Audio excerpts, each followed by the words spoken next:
In our last lecture, we have completed photosynthesis chapter. Now, in our today's lecture, we will start 13 chapter respiration and energy transfer.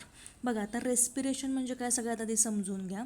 बघा respiration जर consider केलं तर बघा respiration म्हणजे काय. आता तुम्ही म्हणसाल मग रेस्पिरेशन आणि ब्रीदिंग हे दोन्ही सेमच आहेत का, तर नाही, दोघांमध्ये खूप सारा डिफरन्स आहे. ब्रीदिंग म्हणजे आपण काय म्हणतो तर एक्सचेंज ऑफ गॅसेस, ज्याच्यामध्ये गॅसेस एक्सचेंज केले जातात.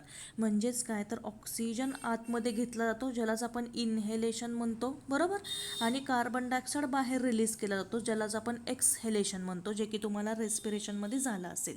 परत एकदा बघा, ब्रीदिंग म्हणजे आपण काय म्हणतोय तर एक्सचेंज ऑफ गॅसेस म्हणतोय. म्हणजेच ऑक्सिजन आपण आतमध्ये घेतो आणि कार्बन डायऑक्साईड रिलीज केला जातो, त्याला ब्रीदिंग असं म्हटलं जातं. पण ॲक्च्युली रेस्पिरेशन आणि ब्रीदिंग हे वेगळ्या टर्म्स आहेत. कशा वेगळ्या आहेत ते बघा. ब्रीदिंग म्हणजे आत्ताच मी सांगितलं की फक्त इथं गॅसेसचं एक्सचेंज होतं आहे, म्हणजेच ऑक्सिजन आत घेणे, कार्बन डायऑक्साईड बाहेर टाकणे, बरोबर, ह्याच प्रोसेसला फक्त ब्रीदिंग म्हटलं जातं. पण मात्र रेस्पिरेशन जर कन्सिडर केलं तर ज्यावेळेस आता ऑक्सिजन आतमध्ये घेतला जाईल, म्हणजेच तो कुठे जाणार आहे तर सेलमध्ये जाणार आहे, बरोबर. म्हणजेच ऑक्सिजन सेलमध्ये गेल्यानंतर तिथे जे फूड मॉलिक्युल्स प्रेझेंट असतील तर ह्या फूड मॉलिक्युल्सला ऑक्सिडाईज करण्याचं काम हे ऑक्सिजनच्या प्रेझेन्समध्ये होईल आणि त्या फूड मॉलिक्युल्सपासून म्हणजेच त्या बायोमॉलिक्युल्सपासून काय करेल तर एनर्जी तयार होईल आणि अशा प्रोसेसला मग रेस्पिरेशन म्हटलं जातं. म्हणजे साधा सोप्पं आहे बघा. रेस्पिरेशन कशी डिफाईन करणार. आता इथे फूड म्हणजेच आपण त्याला बायोमॉलिक्युल्स म्हणू, म्हणजे भरपूर सारे इथं बायोमॉलिक्युल्स असणार आहेत ना. म्हणजे ज्यावेळेस आपण फूड घेतो आणि ऑक्सिजन आतमध्ये घेतो, ज्यावेळेस ऑक्सिजन सेलमध्ये एंटर करेल तर ऑक्सिजनच्या प्रेझेन्समध्ये फूडचं ऑक्सिडेशन होईल आणि एनर्जी रिलीज केली जाईल, त्याला रेस्पिरेशन असं म्हटलं जातं. म्हणजे थोडक्यात आपण रेस्पिरेशन म्हणजे काय सांगणार तर respiration means biomolecules are oxidize to form energy, that one is called as a respiration. साधं सोपं आहे बघा. बायोमॉलिक्युल्सचं कन्वर्जन किंवा ऑक्सिडेशन होतं एनर्जी तयार करण्यासाठी, त्याला रेस्पिरेशन म्हटलं जातं. म्हणजे साधं सोपं आहे, आपण जे काही फूड खातो तर त्या फूडचं एनर्जीमध्ये ज्यावेळेस कन्वर्जन केलं जातं तर that process is called as a respiration. साधं सोपं आहे. आता ऑलरेडी आपण फोटोसिंथेसिस म्हणजे काय बघितलं होतं बघा. फोटोसिंथेसिस म्हणजे काय तर प्लांट जर कन्सिडर केले, म्हणजेच ऑटोट्रॉप जर कन्सिडर केले तर ऑटोट्रॉप्स काय करत असतात तर स्वतःचं अन्न स्वतः बनवत असतात, बरोबर. पण मात्र रेस्पिरेशनमध्ये काय होतं आहे तर जे काही अन्न खातायत किंवा बनवलं जातं आहे, प्लांटमध्ये असेल किंवा ॲनिमल्समध्ये असेल, जे काही फूड त्यांच्यामध्ये असणार आहे तर त्या फूडचं ऑक्सिडेशन व्हावं लागतं, त्या फूडपासून एनर्जी तयार व्हावी लागते, त्यालाच रेस्पिरेशन म्हटलं जातं. आणि ही जी एनर्जी आहे मग ती भरपूर साऱ्या ज्या काही प्रोसेसेस आपल्या बॉडीमध्ये चालतात, मग भरपूर साऱ्या बायोकेमिकल रिॲक्शन बॉडीमध्ये चालतात, ज्यालाच आपण मॅटॅबॉलिक ॲक्टिव्हिटीज म्हणतो. म्हणजे होल बायोकेमिकल प्रोसेसेस त्यांना मेटॅबॉलिक ॲक्टिव्हिटी म्हटलं जातं. आणि ह्या मेटॅबॉलिक ॲक्टिव्हिटीज कंप्लीट करण्यासाठी काय लागतं तर एनर्जी लागते आणि म्हणून एनर्जीची गरज असते आणि ते रेस्पिरेशन थ्रू आपल्याला एनर्जी मिळते. म्हणजे थोडक्यात तुमच्या रेस्पिरेशन म्हणजे काय लक्षात आलं असेल बघा. Biomolecules are oxidize to yield energy. आता बायोमॉलिक्युल्स म्हणजे काय तर फूड म्हणजे काय तर त्यामध्ये आपण बरेचसे एक्झाम्पल बघितलेत बघा, ज्याच्यामध्ये आपण एक्झाम्पल घेऊ कार्बोहायड्रेट्सचं, बरोबर. म्हणजे मेन सोर्स हा काय आहे तर कार्बोहायड्रेट आहे, म्हणजेच ग्लुकोज असेल, सुक्रोज असेल, बरोबर. आता कार्बोहायड्रेट ही सगळ्यात पहिली प्रायोरिटी असते. कार्बोहायड्रेट जर अवेलेबल नसेल तर ते प्रोटीनचा पण वापर करतील, बरोबर. मग ते प्लांट असेल किंवा ॲनिमल असतील. किंवा प्रोटीन नसेल तर फॅटचा पण वापर केला जातो. म्हणजेच प्रायोरिटी वाईज जर कन्सिडर केलं तर सगळ्यात आधी ते कार्बोहायड्रेट बघतील आहे का बॉडीमध्ये, मग ते ग्लुकोज असेल किंवा सुक्रोज असेल ज्याचं कन्वर्जन ते एनर्जीमध्ये करतील. जर ॲब्सेन्स असेल ग्लुकोज आणि सुक्रोज तर ते प्रोटीनला वापरतील, प्रोटीन ॲब्सेंट असेल तर फॅटला वापरतील. म्हणजेच थोडक्यात काय तर कार्बोहायड्रेट असेल, फॅट असेल, प्रोटीन असेल किंवा ग्लुकोज सुक्रोज ज्याला आपण म्हणतो, तर हे सगळे काय तर बायोमॉलिक्युल्स आहेत, ज्यांनाच आपण रेस्पायरेटरी सबस्ट्रेट असं पण म्हणूया, बरोबर. लक्षात ठेवा, कार्बोहायड्रेट, ग्लुकोज, सुक्रोज हे काय आहेत तर रेस्पायरेटरी सबस्ट्रेट आहेत, म्हणजेच बायोमॉलिक्युल्स आहेत आणि त्यांच्यापासूनच एनर्जी तयार होती आहे, ज्यालाच आपण रेस्पिरेशन म्हणतोय. साधं सोपं आहे. म्हणजे थोडक्यात तुमच्या रेस्पिरेशन म्हणजे काय आणि ब्रीदिंग म्हणजे काय हे लक्षात आलं असेल, बरोबर. आता प्रॉपर रेस्पिरेशन प्लांटमध्ये आपण बोलतोय म्हटल्यावरती प्लांटमध्ये रेस्पिरेशन कसं होतं किंवा ह्युमन बॉडीमध्ये कसं होतं हे आत्ता आपण ह्या चॅप्टरमध्ये बघणार आहे. म्हणजे ज्याचं नाव आहे रेस्पिरेशन अँड एनर्जी ट्रान्सफर. बघा आता सगळ्यात आधी ATP तयार होतात, बरोबर. म्हणजे फॉर्मेशन ऑफ ATP जर कन्सिडर केलं तर formation of ATP is called as a phosphorylation. हे लक्षात घ्या नेहमी. आता ऑलरेडी आपण फोटोसिंथेसिसमध्ये फोटोफॉस्फोरायलेशन स्टडी केले. ज्यावेळेस एनर्जी तयार होते म्हणजेच ATPच्या फॉर्ममध्ये एनर्जी तयार होते हे आपल्याला माहिती आहे, ज्यालाच आपण फोटोफॉस्फोरायलेशन म्हटलो. फोटोफॉस्फोरायलेशन का म्हटलं तर लाईटच्या प्रेझेन्समध्ये ही एनर्जी तयार होत असते, ज्याच्यामध्ये आपण 2 टाईप्स बघितले फोटोसिंथेसिसमध्ये, सायक्लिक फोटोफॉस्फोरायलेशन आणि नॉन सायक्लिक फोटोफॉस्फोरायलेशन, बरोबर. म्हणजेच काय तर फॉस्फोरायलेशनचा अर्थ काय होतो तर formation of ATP is called as a phosphorylation. लक्षात आलं. आता नेचरमध्ये जर बघितलं तर फॉस्फोरायलेशनचे 3 वेगवेगळे टाईप्स आहेत. कोणते कोणते बघा. सगळ्यात पहिलं आहे फोटोफॉस्फोरायलेशन, जे की आपण फोटोसिंथेसिसमध्ये बघितलं, बरोबर. त्यानंतर आहे सबस्ट्रेट लेवल फॉस्फोरायलेशन आणि तिसरं आहे ऑक्सिडेटिव्ह फॉस्फोरायलेशन. म्हणजे थोडक्यात लक्षात ठेवा, फॉस्फोरायलेशन जर कन्सिडर केलं म्हणजे ATPचं फॉर्मेशन जर कन्सिडर केलं तर ते 3 टाईप्समध्ये होतं. एक आहे ते फोटोफॉस्फोरायलेशन, जे की आपण फोटोसिंथेसिसमध्ये बघितलं. त्यानंतर सबस्ट्रेट लेवल फॉस्फोरायलेशन आणि ऑक्सिडेटिव्ह फॉस्फोरायलेशन. आता बघा, आता फोटोफॉस्फोरायलेशन आपण ऑलरेडी स्टडी केलं आहे फोटोसिंथेसिसमध्ये, ज्यालाच आपण सायक्लिक नॉन सायक्लिक म्हटलो. आता सेकंड टाईप जो आहे ज्याला सबस्ट्रेट लेवल फॉस्फोरायलेशन म्हटलं जातं, तर हे काय आहे तर बघा, substrate level phosphorylation is a direct phosphorylation of ADP by transfer of a phosphate group from any suitable substrate. साधं सोपं आहे बघा. आता ATP फॉर्म होतीये ज्याला आपण फॉस्फोरायलेशन म्हणतोय, तर सुरुवातीला ADP असणारे म्हणजेच ॲडोनोसिन डायफॉस्फेट असणार आहे. इथे जर एक इनऑर्गॅनिक ग्रुप अटॅच झाला तर तिथं काय फॉर्म होणार आहे ATP फॉर्म होणार आहे, बरोबर. म्हणजेच एक इनऑर्गॅनिक फॉस्फेट जर डायफॉस्फेटला अटॅच झाला तर डायचं ट्रायमध्ये कन्वर्ट होणार आहे, म्हणजेच ATP फॉर्मेशन होणार आहे, बरोबर. आता हा जो इनऑर्गॅनिक फॉस्फेट आहे तो कुठल्याही सबस्ट्रेटपासून म्हणजे कुठल्याही केमिकलपासून सबस्टन्सपासून येऊ शकतो, ज्याला आपण सबस्ट्रेट म्हणतोय. तर असं जे फॉस्फोरायलेशन आहे that one phosphorylation is called as a substrate level phosphorylation. साधं सोपं आहे. म्हणजे थोडक्यात तुमच्या लक्षात आलं असेल, फोटोफॉस्फोरायलेशन म्हणजे जे आपण फोटोसिंथेसिसमध्ये स्टडी केलं. सबस्ट्रेट लेवल फॉस्फोरायलेशनमध्ये काय होतं तर कुठल्याही सबस्ट्रेटपासून इनऑर्गॅनिक फॉस्फेट ADPला येऊन अटॅच होतो आणि ATP फॉर्म करतो, बरोबर.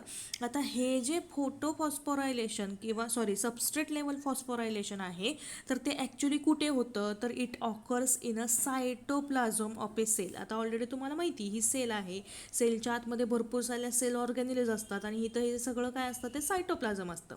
तर ह्या सायटोप्लाझममध्ये सबस्ट्रेट लेवल फॉस्फोरायलेशन होत असतं. आणि मायटोकॉन्ड्रिया जर कन्सिडर आपण केला तर मायटोकॉन्ड्रियाचं जे मॅट्रिक्स आहे तर त्या मॅट्रिक्समध्ये सबस्ट्रेट लेवल फॉस्फोरायलेशन होत असतं. म्हणजे दुसरा टाईप फॉस्फोरायलेशनचं लक्षात आलं का बघा. आणि थर्ड टाईप कोणता मी सांगितलं की ऑक्सिडेटिव्ह फॉस्फोरायलेशन, ज्याच्यामध्ये काय होतं बघा, ऑक्सिडेटिव्ह फॉस्फोरायलेशन जर कन्सिडर केलं तर is the phosphorylation of ADP at the cost of energy release during oxidation of substrate. बघा, एखाद्या सबस्ट्रेटचं ऑक्सिडेशन होतंय आणि तिथून इनऑर्गॅनिक फॉस्फेट रिलीज केला जातो. जसं की फॉर एक्झाम्पल जर द्यायचं म्हटलं तर NADH+H+ आणि FADH2. आता हे कोएन्झाईम्स आहेत. तर ज्यावेळेस ह्यांचं ऑक्सिडेशन होईल त्यावेळेस इनऑर्गॅनिक फॉस्फेट रिलीज केला जाईल आणि हा इनऑर्गॅनिक फॉस्फेट जर ADPला येऊन मिळाला तर ATP फॉर्मेशन होणार आहे. तर अशा ह्याला ऑक्सिडेटिव्ह फॉस्फोरायलेशन म्हटले. म्हणजे थोडक्यात लक्षात आलं का बघा, NADH+H+ आणि FADH2चं ऑक्सिडेशन जर झालं तर इनऑर्गॅनिक फॉस्फेट रिलीज होतो आणि मग ATP मॉलिक्युल्स तयार होतात. अशा ह्याला ऑक्सिडेटिव्ह फॉस्फोरायलेशन म्हटलं जातं. म्हणजे आत्तापर्यंत आपण 3 टाईप्स बघितले फॉस्फोरायलेशन. एक आहे जे फोटोसिंथेसिसमध्ये होतं, दुसरं म्हणजे आपण असं बघितलं की कोणत्याही सबस्ट्रेटपासून ADPचं कन्व्हर्जन ATPमध्ये होतं, ज्यालाच आपण सबस्ट्रेट लेवल फॉस्फोरायलेशन म्हणतोय. आणि तिसरा टाईप आपण बघितला ज्यावेळेस NADH+H+ आणि FADH2चं ऑक्सिडेशन होईल आणि इनऑर्गॅनिक फॉस्फेट रिलीज होईल, त्यावेळेस ATP मॉलिक्युल्स तयार होतील. तर अशा ह्याला ऑक्सिडेटिव्ह फॉस्फोरायलेशन आपण म्हणतोय, बरोबर. आता इथे हे जे ऑक्सिडेटिव्ह फॉस्फोरायलेशन आहे ते कुठे होतं, तर it occurs in a inner mitochondrial membrane. बघा, मायटोकॉन्ड्रियाच्या आतमध्ये जे मेम्ब्रेन प्रेझेंट असतं इनर साईडला, तर इथे ऑक्सिडेटिव्ह फॉस्फोरायलेशन होणार आहे. म्हणजे थोडक्यात तुमच्या लक्षात आलं का बघा, सगळ्यात पहिलं जे फोटोफॉस्फोरायलेशन आहे ते फोटोसिंथेसिसमध्ये होईल. दुसरं जे आहे सबस्ट्रेट लेवल फॉस्फोरायलेशन, ते आपण म्हणतोय की सेलच्या सायटोप्लाझममध्ये आणि मायटोकॉन्ड्रियाच्या मॅट्रिक्समध्ये होतं आहे. आणि ऑक्सिडेटिव्ह फॉस्फोरायलेशन थर्ड टाईप जो आहे ते कुठे होतं आहे, तर it occurs in a inner mitochondrial membrane. लक्षात आलं का बघा. आता नेहमी लक्षात ठेवा, ज्यावेळेस एनर्जी रिक्वायर्ड असते कोणत्याही मेटाबॉलिक प्रोसेसला, आता फॉस्फोरायलेशन झाले, ATP एनर्जी रिलीज झाली आहे. आता ATP एनर्जी रिलीज झाली आहे म्हणजेच पुढे जाऊन ती केमिकल रिॲक्शनमध्ये पार्ट घेणार आहे, कारण प्रत्येक केमिकल रिॲक्शन होण्यासाठी बॉडीमध्ये एनर्जी लागते, बरोबर. म्हणजेच मेटाबॉलिक प्रोसेस जिथे जिथे होणार आहे तिथे तिथे एनर्जी लागणार आहे, बरोबर. आणि मग अशा वेळेस काय होतं, तर ATPचं हायड्रोलिसिस होतं, बरोबर. आता ATP हायड्रोलिसिसमुळे एनर्जी रिलीज होणार आहे आणि हीच एनर्जी मग जे काही मेटाबॉलिक ॲक्टिव्हिटीज आहेत त्याच्यासाठी वापरली जाणार आहे. साधं सोपं आहे, लक्षात येते का बघा. म्हणजेच थोडक्यात ATP एनर्जीची गरज का असते, तर जे काही मेटाबॉलिक ॲक्टिव्हिटीज बॉडीमध्ये होणार आहेत तर त्यासाठी एनर्जी रिक्वायर्ड असते, बरोबर. आणि ही एनर्जी कुठून मिळते, तर फूडपासून मिळणार आहे. साधं सोपं आहे. मग आता रेस्पिरेशन जर कन्सिडर केलं तर रेस्पिरेशन हे काय आहे, तर it is a catabolic process. Catabolic process म्हणजे काय, की थोडक्यात आपण असं सांगू की there is a breakdown of molecule to release energy. एका मॉलिक्यूलचं म्हणजे फूड मॉलिक्यूलचं ब्रेकडाऊन होतं आहे एनर्जी रिलीज करण्यासाठी, त्याला कॅटॅबॉलिक प्रोसेस म्हटलेले. म्हणजे थोडक्यात तुमच्या लक्षात आलं असेल, मेटाबॉलिक ॲक्टिव्हिटीज म्हणजे जेवढ्या पण काही बायोकेमिकल प्रोसेस बॉडीमध्ये होतात त्याला मेटाबॉलिक म्हणतोय आपण. आणि कॅटॅबॉलिक म्हणजे थोडक्यात फूड मटेरियलचं ब्रेकडाऊन होऊन एनर्जी रिलीज होतीये, तर that one is called as a catabolic process. साधं सोपं आहे. आता रेस्पिरेशनमध्ये काय होतं, तर कॉम्प्लेक्स ऑर्गॅनिक सबस्ट्रेट जो आहे त्याचं ऑक्सिडेशन होतं आणि सिम्पल कंपोनंटमध्ये तो कन्वर्ट केला जातो, ज्याच्यामध्ये बायोलॉजिकल एनर्जी जनरेट होते, तयार होते, म्हणजेच ATP एनर्जी फॉर्म होते, बरोबर.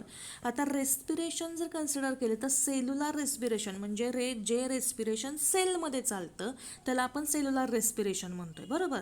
तर त्याच्यामध्ये मेनली दोन टाईप्स आहेत. एक आहे ते अनएरोबिक रेस्पिरेशन आणि दुसरं आहे एरोबिक रेस्पिरेशन. नेहमी लक्षात ठेवा, सेल्युलर रेस्पिरेशनमध्ये दोन टाईप्स पडतात, एरोबिक रेस्पिरेशन आणि अनएरोबिक रेस्पिरेशन. बघा, एरोबिक रेस्पिरेशन म्हणजे आपण काय म्हणतोय, की असं रेस्पिरेशन जे ऑक्सिजनच्या प्रेझेन्समध्ये होईल, that one is called as a aerobic respiration. हे लक्षात घ्या. आणि अनएरोबिक रेस्पिरेशन म्हणजे आपण कुणाला म्हणतोय, असं रेस्पिरेशन जे ऑक्सिजनच्या ॲब्सेन्समध्ये चालतं, that one is called as a anaerobic respiration. आता ह्याचं बेस्ट एक्झाम्पल जर द्यायचं म्हटलं तर फर्मेंटेशन म्हणजेच आंबवण्याची जी क्रिया असते, बरोबर. आता तुम्हाला माहिती आहे की ईस्ट सेलचा मोस्टली वापर केला जातो अल्कोहोल तयार करण्यासाठी, म्हणजे ज्याला आपण वाईन, विस्की, रम वगैरे असं म्हणतो, म्हणजे ज्याला इथेनॉल म्हणतो, बरोबर. इथेनॉल हे अल्कोहोल आहे. तर हे अल्कोहोल तयार करण्यासाठी जी काही प्रोसेस चालते त्याला फर्मेंटेशन आपण म्हणतो. आणि हे फर्मेंटेशनची जी रिॲक्शन आहे ती अनएरोबिक आहे, म्हणजेच ऑक्सिजनच्या ॲब्सेन्समध्ये चालते, बरोबर. आणि एरोबिक रेस्पिरेशन म्हणजे काय, जे काही ह्युमन बिंग्स दाखवतात किंवा प्लांट दाखवतात, that one is called as a aerobic respiration, जे की ऑक्सिजनच्या प्रेझेन्समध्ये होईल. लक्षात आलं का बघा. म्हणजे सेल्युलर रेस्पिरेशनचे दोन टाईप्स पडतात. एक आहे तो अनएरोबिक रेस्पिरेशन, दुसरा आहे तो एरोबिक रेस्पिरेशन. लक्षात आलं. आता त्यामध्ये सगळ्यात पहिल्यांदा आपण बघू अनएरोबिक रेस्पिरेशन. आता नेहमी लक्षात ठेवा, अनएरोबिक रेस्पिरेशन जे आहे तर is the cellular respiration that does not involve oxygen at all. बघा, आत्ताच मी सांगितलं की अनएरोबिक रेस्पिरेशनमध्ये ऑक्सिजन इन्व्हॉल्व नसतो आणि म्हणूनच ह्या प्रोसेसला फर्मेंटेशन असं पण म्हटलं जातं. आता ही जी प्रोसेस आहे it completed through steps like, आता ही अनएरोबिकची जी प्रोसेस आहे त्याच्यामध्ये काही स्टेप्स आहेत, जसं की ग्लायकोलिसिस असेल किंवा ग्लायकोलिटिक प्रोडक्टचं जर कन्व्हर्जन करायचं असेल कोणत्याही सुटेबल प्रोडक्टमध्ये, जसं की लॅक्टिक ॲसिड असेल, इथेनॉल असेल, तर ते त्याच्यामध्ये होणार आहे, बरोबर. म्हणजे अनएरोबिक रेस्पिरेशन जर कन्सिडर केलं तर अनएरोबिक रेस्पिरेशनमध्ये ग्लुकोजचं कन्व्हर्जन कशामध्ये होतं, पायरुविक ॲसिडमध्ये होतं. आणि पायरुविक ॲसिडचं कन्व्हर्जन इथेनॉलमध्ये किंवा लॅक्टिक ॲसिडमध्ये होतं, तर त्याला अनएरोबिक रेस्पिरेशन असं म्हटलं जातं. साधं सोपं क्वेश्चन आहे. लक्षात आलं का बघा, अनएरोबिक रेस्पिरेशन. आता नेहमी लक्षात ठेवा, एरोबिक रेस्पिरेशन असेल किंवा अनएरोबिक रेस्पिरेशन असेल, सुरुवातीला जो ग्लुकोज आहे म्हणजे ज्याला आपण कार्बोहायड्रेट म्हणतोय, जे की मगाशीच मी सांगितलं, जे की फूड मटेरियल आहे किंवा बायोमॉलिक्यूल आहे, तर ग्लुकोजचं कन्व्हर्जन सुरुवातीला कशामध्ये होतं, पायरुविक ॲसिडमध्ये होतं, हे लक्षात घ्या, किंवा ज्याला पायरुवेट असं पण म्हटलं जातं. आता ग्लुकोजचं कन्व्हर्जन पायरुविक ॲसिडमध्ये होतं, ह्या प्रोसेसला ग्लायकॉलिसिस असं म्हटलं जातं, जे की डीपमध्ये आपण बघणार आहे. बरोबर, म्हणजे glucose get converts in to the pyruvic acid, this process is called as a glycolysis, हे लक्षात घ्या. आणि हेच पायरुविक ॲसिड आता हे जे ग्लुकोजचं कन्व्हर्जन पायरुविक ॲसिडमध्ये होतं, तर हे अनएरोबिक रेस्पिरेशन आणि एरोबिक रेस्पिरेशनला कॉमन आहे, म्हणजे दोघांमध्ये पण होणार आहे. बरोबर, आणि पुढे जाऊन आता पायरुविक ॲसिडचं कन्व्हर्जन जर इथॅनॉलमध्ये झालं तर that one is called as a anaerobic respiration. समजतंय? आणि जर पायरुविक ॲसिड पुढे जाऊन जर त्याचं लॅक्टिक ॲसिडमध्ये कन्व्हर्जन होत असेल, बरोबर, किंवा एनर्जी तयार होत असेल, तर that one is called as a aerobic respiration. साधं सोपं आहे. म्हणजेच पुढे जाऊन इथे काय होणार आहे, तर हे पायरुविक ॲसिड ॲसिटिल COA मध्ये कन्व्हर्जन होणार आहे आणि ॲसिड तयार करणार आहे, ज्यालाच आपण एरोबिक रेस्पिरेशन म्हणतोय. बरोबर, जे की क्रेब्स सायकल आपण पुढे जाऊन बघणार आहे. बरोबर, आणि ह्यांच्यामध्ये जे NADH किंवा NADH+ आणि FADH2 मॉलिक्युल्स तयार होतील, तर ह्या मॉलिक्युल्सपासून काय होणार आहे, तर एनर्जी रिलीज केली जाणार आहे. बरोबर, आता इथे सुद्धा एनर्जी रिलीज होते, पण as compare to anaerobic respiration, aerobic रेस्पिरेशनमध्ये एनर्जी जास्त रिलीज केली जाते. आता हे कशी केली जाते, का केली जाते, हे सगळं आपण ह्या सायकलमध्ये स्टडी करणार आहे. म्हणजे टोटल चॅप्टर जर आपण कन्सिडर केला, तर टोटल चॅप्टरमध्ये आपण 3 सायकल्स बघणार आहे. सगळ्यात पहिली जी आहे सायकल, ती आहे ग्लायकॉलिसिस, म्हणजेच ग्लुकोजचं कन्व्हर्जन कशामध्ये होतं, पायरुविक ॲसिडमध्ये होतं. आणि दुसरी आहे क्रेब्स सायकल, ज्याच्यामध्ये जे काही पायरुविक ॲसिड आहे तो ॲसिटिल COA मध्ये कन्व्हर्जन होतो, आणि त्याच्यानंतर पुढे मग NADH आणि NADH2 मॉलिक्युल्स तयार केले जातात. बरोबर, आणि पुढे जाऊन मग हेच मॉलिक्युल्स इलेक्ट्रॉन ट्रान्सपोर्ट सिस्टीममध्ये जास्तीत जास्त एनर्जी कशी तयार होईल हे तयार करण्याचा प्रयत्न करतील ETS सिस्टीममध्ये. बरोबर, हे सगळं डिटेलमध्ये आपण ह्या चॅप्टरमध्ये बघणार आहे. म्हणजे आता थोडक्यात तुमच्या लक्षात आलं असेल what is mean by respiration आणि ब्रीदिंगमधला फरक. त्यानंतर आपण बघितलं अनएरोबिक आणि एरोबिक रेस्पिरेशन म्हणजे काय. तर अनएरोबिक रेस्पिरेशन म्हणजे आपण काय म्हणतोय, की असं रेस्पिरेशन जे ऑक्सिजनच्या ॲब्सेन्समध्ये होईल, ज्याला आपण फर्मेंटेशन म्हणतोय. बरोबर, ज्याच्यामध्ये ग्लायकॉलिसिस ही एक स्टेप येते आणि ग्लायकॉलिसिस नंतर इथेनॉल फॉर्मेशन होतं बाय फर्मेंटेशन. बरोबर, ज्यालाच आपण फर्मेंटेशन म्हणतोय. आणि एरोबिक रेस्पिरेशन जर कन्सिडर केलं तर पुढे जाऊन एरोबिक रेस्पिरेशन आपण म्हणतो की क्रेब्स सायकलमध्ये पायरुविक ॲसिड एंटर होतो, ॲसिटिल COA मध्ये कन्व्हर्जन होईल आणि ॲसिड तयार करेल, म्हणजेच ऑक्झॅलो ॲसिटिक ॲसिड तिथं फॉर्म होणार आहे आणि तिथून एनर्जी रिलीज होणार आहे, जी की ETS म्हणजे इलेक्ट्रॉन ट्रान्सपोर्ट चेनमध्ये ती एंटर होणार आहे आणि जास्तीत जास्त एनर्जी फॉर्म होणार आहे. आता हे कसं होतं, काय होतं, हे सगळं डिटेलमध्ये आत्ता आपण बघणार आहे. बघा, त्यामध्ये सगळ्यात पहिल्यांदा जर आपण कन्सिडर केलं ग्लायकॉलिसिस. आता ग्लायकॉलिसिस म्हणजे काय, तर आत्ताच मी सांगितलं की ग्लायकॉलिसिस ही अशी प्रोसेस आहे जी एरोबिक आणि अनएरोबिक दोघांनासुद्धा कॉमन आहे. बरोबर, हे लक्षात घ्या. आता ग्लायकॉलिसिस म्हणजे काय, तर जिथं ग्लुकोज मॉलिक्युल्सचं ब्रेकडाऊन होतं आणि 2 पायरुविक ॲसिड मॉलिक्युल्स तयार होतात, that one is called as a glycolysis. साधं सोपं आहे. लक्षात आलं का बघा, ग्लायकॉलिसिस म्हणजे आपण काय म्हणतोय, तर glycolysis involves the breakdown of glucose molecules into pyruvic acid molecule.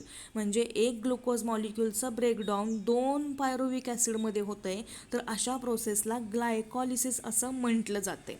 आता ॲक्च्युली ग्लायकॉलिसिस जर कन्सिडर केलं तर आत्ताच मी सांगितलं की ही कॉमन स्टेप आहे अनएरोबिक आणि एरोबिक रेस्पिरेशनसाठी. आता ग्लायकॉलिसिस कुठे होतं, तर it occurs in a cytoplasm of a cell. सेलचा जो सायटोप्लाझम आहे तर त्या सायटोप्लाझममध्ये ग्लायकोलिसिस होतं. मग ते एरोबिक रेस्पिरेशन असेल किंवा अनएरोबिक रेस्पिरेशन असेल, नेहमी लक्षात ठेवा. आता ग्लायकोलिसिसमध्ये ॲक्च्युली 2 फेजेस पडतात. कोणत्या कोणत्या फेजेस बघा. सगळ्यात पहिली फेज आहे त्याला म्हटलं तर प्रिपरेटरी फेज, आणि दुसरी फेज जी आहे त्याला म्हटलं तर पे ऑफ फेज. आता हे लक्षात ठेवा, प्रिपरेटरी फेज आणि पे ऑफ फेज अशा 2 फेजेस ग्लायकोलिसिसमध्ये पडतात. मग त्यामध्ये सगळ्यात पहिल्यांदा आपण बघू फेजेस कशा आहेत ग्लायकोलिसिसच्या. त्यासाठी तुम्हाला हा चार्ट बघावा लागेल, एकदम साधा सोपा आहे. बघा, आता चार्ट जर कन्सिडर केला तर तुम्हाला इथे बघायला मिळतंय ग्लुकोज ज्या वेळेस फ्रुक्टोज 1,6 डायफॉस्फेटमध्ये कन्वर्ट केला जातो तर ह्या फेजला आपण प्रिपरेटरी फेज म्हणू. आणि इथून खालची जी फेज आहे पायरुविक ॲसिडपर्यंतची, तर that one is called as a pay of phase. हे लक्षात घ्या. बघा, सगळ्यात आधी काय होणार आहे तर ग्लुकोजचा मॉलिक्यूल आहे जो की 6 कार्बनवाला आहे. एक मॉलिक्यूल आहे, बरोबर. एक मॉलिक्यूल आहे आपण ज्याला म्हणतोय, एक मॉलिक्यूल आहे, बरोबर. तर ग्लुकोजचं कन्व्हर्जन ग्लुकोज 6 फॉस्फेटमध्ये होतं, बरोबर. आता इथे मात्र लक्षात ठेवा 6 कार्बनवाला जो कंपाऊंड आहे तो पुढे जाऊन 6 कार्बनवालाच राहणार आहे. म्हणजे 2 पायरुविक ॲसिडचे जे मॉलिक्यूल तयार होणार आहेत ते कसे होणार आहेत तर 3 कंपाऊंडवाला म्हणजे 2 मॉलिक्यूल तयार होणार आहेत, बरोबर. म्हणून इथं 6चे 6 तसेच कार्बन राहणार आहेत. म्हणजेच काय तर ह्याच्यावरून तुमच्या लक्षात येईल की ह्या रिॲक्शनमध्ये कार्बन हा रिलीज केला जात नाही आहे. लक्षात येते का बघा.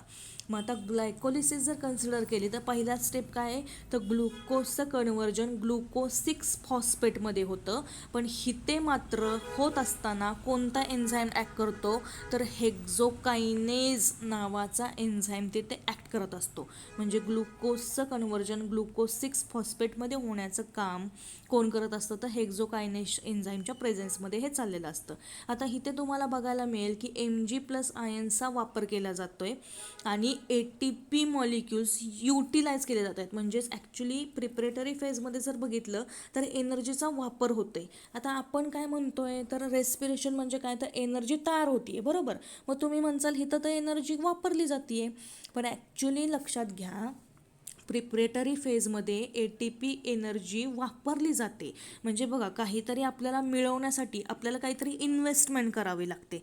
तशाच प्रकारे इथं ATP मॉलिक्युल्स जर इन्व्हेस्ट केले तर पुढे जाऊन आपल्याला भरपूर सारे ATP मॉलिक्युल्स मिळणार आहेत, बरोबर.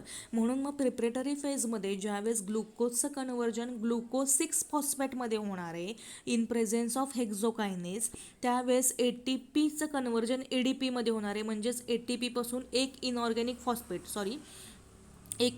फॉस्फेट रिलीज केला जाणार आहे, बरोबर. एक इनऑर्गॅनिक फॉस्फेट रिलीज केला जाणार आहे आणि हाच इनऑर्गॅनिक फॉस्फेट कोण घेणार आहे तर हा ग्लुकोज घेणार आहे. आणि त्याच्यामुळे मग 6 फॉस्फेट जो की 6 कार्बनला जाऊन तो फॉस्फेट इनऑर्गॅनिक अटॅच होणार आहे, बरोबर. ज्याच्यामुळे ग्लुकोज 6 फॉस्फेट तयार होईल. आता ग्लुकोज 6 फॉस्फेट तयार झाल्यानंतर it gets convert into the fructose 6 phosphate. आता हिचे सुद्धा 6 कार्बनवालाच फ्रुक्टोज आहे, एकच मॉलिक्यूल तयार होणार आहे. लक्षात येते. आता हे कोणाच्या प्रेझेन्समध्ये चाललं आहे तर फॉस्फो हेक्झोज आयसोमरेज नावाच्या एन्झाईमच्या प्रेझेन्समध्ये ग्लुकोज 6 फॉस्फेटचं कन्व्हर्जन फ्रुक्टोज 6 फॉस्फेटमध्ये होतं, बरोबर. आता पुढे जाऊन फ्रुक्टोज 6 फॉस्फेट जो आहे it gets convert into fructose 1,6 diphosphate. आता इथं डायफॉस्फेट कसं तयार झालं तर बघा, परत इथे ATP जो आहे त्याचं कन्व्हर्जन ADPमध्ये होणार आहे. म्हणजेच एक इनऑर्गॅनिक फॉस्फेट रिलीज केलं जाणार आहे इन प्रेझेन्स ऑफ फॉस्फोफ्रुक्टोकायनेज एन्झाईम. लक्षात आलं का बघा. म्हणजे सुरुवातीला ग्लुकोजचं कन्व्हर्जन कशामध्ये झालं तर ग्लुकोज 6 फॉस्फेटमध्ये झालं. ग्लुकोज 6 फॉस्फेटचं कन्व्हर्जन फ्रुक्टोज 6 फॉस्फेटमध्ये झालं. फ्रुक्टोज 6 फॉस्फेटचं कन्व्हर्जन फ्रुक्टोज 1,6 डायफॉस्फेटमध्ये झालं. लक्षात आलं. आता हीच सगळी स्टेज आहे, त्याला प्रिपरेटरी फेज म्हटलो आपण. आता फ्रुक्टोज 1,6 डायफॉस्फेटचं फॉर्मेशन झालं की पुढे जाऊन अल्डोलेज नावाच्या एन्झाईमच्या प्रेझेन्समध्ये हे जे फ्रुक्टोज 1,6 डायफॉस्फेट आहेत तर ते 2 मॉलिक्युल्स वेगळे तयार करतील. एक जो आहे त्याला म्हटलं तर ग्लिसरॉल्डिहाइड. आता ही थोडीशी तुम्हाला परत दाखवते मी. ही जी रिॲक्शन आहे ह्याला म्हटलं तर ग्लिसरॉल्डिहाइड.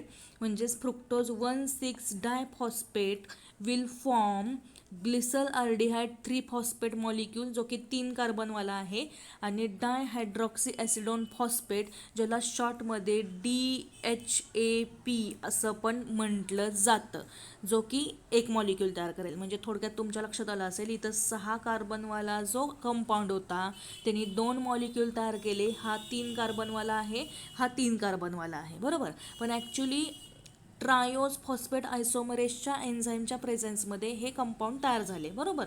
आता हे तयार जरी झाले असतील कंपाऊंड म्हणजे ग्लिसरॉल्डिहाइड 3 फॉस्फेट आणि डिहायड्रॉक्सी ॲसिडोन फॉस्फेट, हे दोन्ही सुद्धा they are isomers of each other. Isomer म्हणजे माहिती आहे की ते सेम स्ट्रक्चर असतं, फक्त एकमेकांना ज्याला आपण मिरर इमेज म्हणू, बरोबर.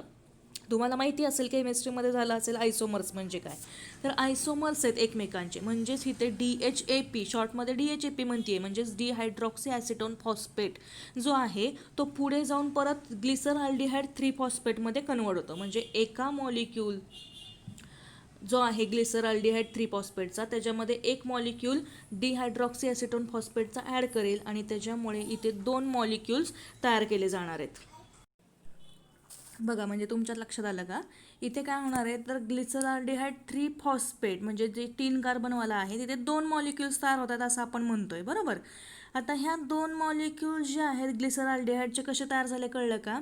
तर ग्लिसरॉल्डिहाइड 3 फॉस्फेट इथे वरती बघा, ग्लिसरॉल्डिहाइड 3 फॉस्फेट जो आहे, बरोबर, आणि डायहायड्रॉक्सी ॲसिटोन फॉस्फेट जे आपण म्हणतोय तर हे DHAPचं कन्वर्जन ग्लिसरॉल्डिहाइड 3 फॉस्फेटमध्ये झालं. म्हणजे हा एक मॉलिक्यूल आणि ह्याचं कन्वर्जन ह्याच्यामध्ये झालं म्हणून हा एक मॉलिक्यूल, असे 2 मॉलिक्यूल्स ग्लिसरॉल्डिहाइड 3 फॉस्फेटचे तयार झाले. साधं सोपं आहे. म्हणजे 2 molecules of glyceraldehyde phosphates are form. आता हे 2 मॉलिक्यूल तयार झाल्यानंतर ग्लिसरॉल्डिहाइड 3 फॉस्फेटचं कन्वर्जन 1,3 बाय फॉस्फोग्लिसरेटमध्ये होतं. लक्षात आलं. आता हे बाय फॉस्फो म्हणजे अजून एक फॉस्फेट कुठनं आला ग्रुप, तर साधा सोपं आहे बघा. इथे नॉन एन्झायमॅटिक रिॲक्शन होते म्हणजेच H3PO4 मॉलिक्यूल आतमध्ये एंटर करतो, म्हणजेच इनऑर्गॅनिक फॉस्फेट अजून एक एंटर करणारे आणि इथे 2 हायड्रोजन आयन्स म्हणजे NADचं कन्वर्जन 2NADH+H+ मध्ये होणार आहे, बरोबर. लक्षात येते का बघा. त्याच्यामुळे काय होणार आहे तर 2 हायड्रोजन आयन्स आणि एक इनऑर्गॅनिक फॉस्फेट मिळून 1,3 बाय फॉस्फोग्लिसरेट तयार करतील, समजलं.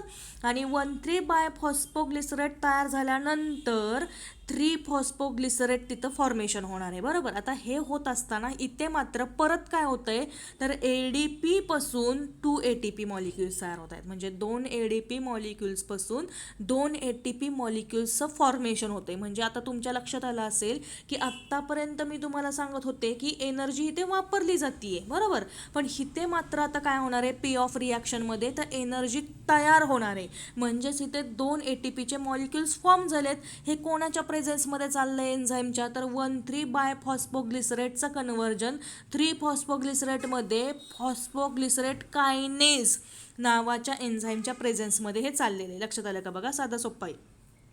त्यानंतर आता हे जे 3 फॉस्फोग्लिसरेट तयार झालेलं आहे, जे 2 मॉलिक्युल्स आहेत तर हा 3 कार्बनवाला आहे, बरोबर.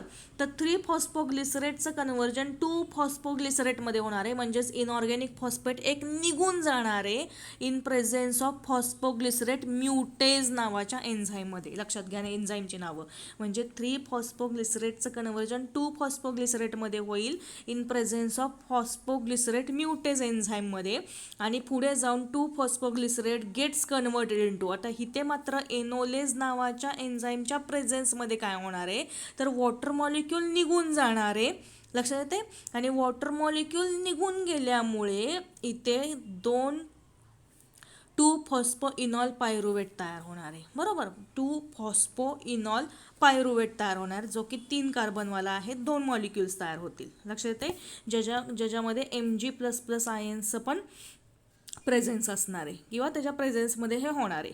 आता हाच 2-फॉस्फो-इनॉल पायरुवेट जो तयार झालेला आहे तर तिथे मात्र तो 2 ATP मॉलिक्युल्स परत तयार करेल आणि पायरुविक ॲसिड फायनली फॉर्मेशन होईल in presence of enzyme pyruvate kinase. म्हणजे फायनली जर आपण बघितलं अनएरोबिक रेस्पिरेशन किंवा अनएरोबिक रेस्पिरेशनमध्ये काय होतंय, ग्लुकोजचं कन्व्हर्जन पायरुविक ॲसिडमध्ये होतंय. आता टोटल आपण एनर्जी जर कन्सिडर केली तर बघा टोटल 2 पायरुविक ॲसिड तयार होत आहेत, बरोबर. म्हणजे 4 ATP मॉलिक्युल्स काय होत आहेत तर तयार केले जात आहेत. लक्षात येते का बघा. म्हणजे टोटल रिॲक्शन जर बघितली तर हिते 2 ATP मॉलिक्युल्स तयार झाले, हिते 2 ATP मॉलिक्युल्स तयार झाले. म्हणजे 4 ATP मॉलिक्युल्सचं फॉर्मेशन झालं, बरोबर. त्यातले 2 ATP मॉलिक्युल्स वरती वापरले गेले म्हणजे प्रिपरेटरी फेजला वापरले गेले असं आपण कन्सिडर करू. म्हणजे नेट ATP मॉलिक्युल्स किती तयार झाले, 2 तयार झाले. आणि इथे मात्र NADH प्लस आयन्स तयार होत आहेत, बरोबर. जो की कोएन्झाईम आहे, जो की पुढे जाऊन क्रेब्स सायकलमध्ये एंटर करतो. आता हे कसं करतं, काय करतं, हे आपण नेक्स्ट लेक्चरमध्ये बघणारच आहे. आता हे जे 2 NADH plus H plus ion जे तयार झालेत तर लक्षात ठेवा नेहमी एक NADH2 molecules is equal to 3 ATP molecules. हे कॅल्क्युलेशन लक्षात ठेवा. एक NADH2 मॉलिक्यूल म्हणजे 3 ATP मॉलिक्युल्स. मग आता इथे 2 NADH2 मॉलिक्युल्स तयार होत आहेत म्हणजे 6 ATP मॉलिक्युल्स तयार झाले. समजलं का. म्हणजे आता हे 2 ATP मॉलिक्यूल राहिलेले शिल्लक 4 तयार झाले ना, 4 2 वापरले जातात आणि 2 ATP राहिले आणि हे 6 ATP असे मिळून टोटल 8 ग्रॉस गेन मिळतो. म्हणजे टोटल 8 ATP मॉलिक्युल्स तयार केले जातात अनएरोबिक रेस्पिरेशनमध्ये. लक्षात आलं का बघा.